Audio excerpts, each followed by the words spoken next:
Meron tayo dito nga ayusin mga idol. Bali, itong stand pan pala nito, hindi siya pantay mag-swing. Napansin ko lang kanina.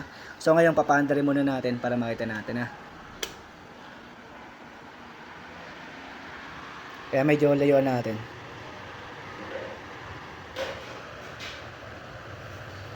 Kung mapapansin nyo mga idol, medyo malaki yung sakop dito sa may bandang kaliwa. Tapos dito sa bandang kanan, medyo maiksi lang yung sakop. Ayun o.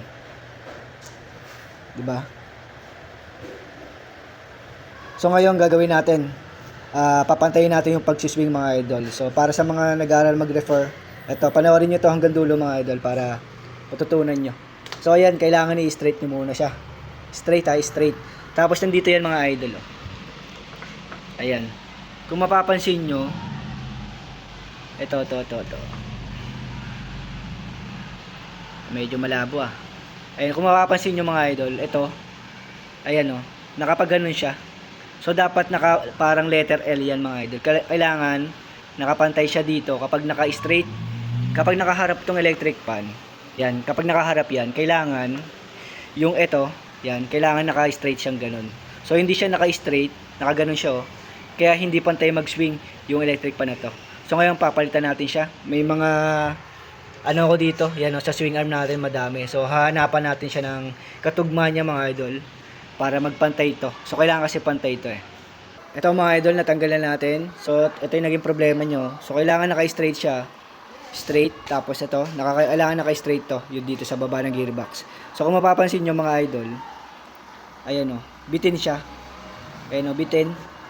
Ayan o, bitin. Kailangan itong bilog na to, sasakto dito dapat dyan sa gearbox na to. So ito bitin. So ngayon maghahanap tayo ng mas mahaba dito ng konti. Yun yung ipapalit natin para pumantay yung pagsiswing ng stand pan na to. Ito, nakahanap na tayo ng kapalit mga idol. Yan, tatesting natin kung patay na siya mag-swing.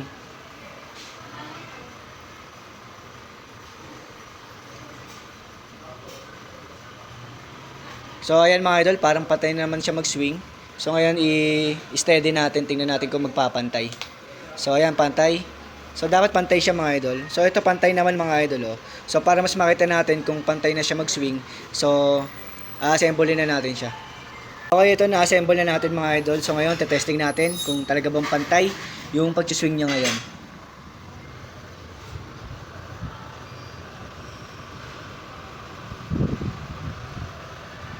Yan, tingnan natin mga idol kung pantay ba talaga mag-swing ha.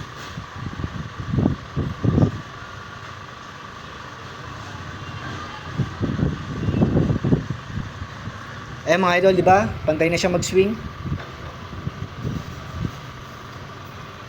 Hindi tulad nung kanina. Ito si Bebe, sabi niya 50. May nagbayad ng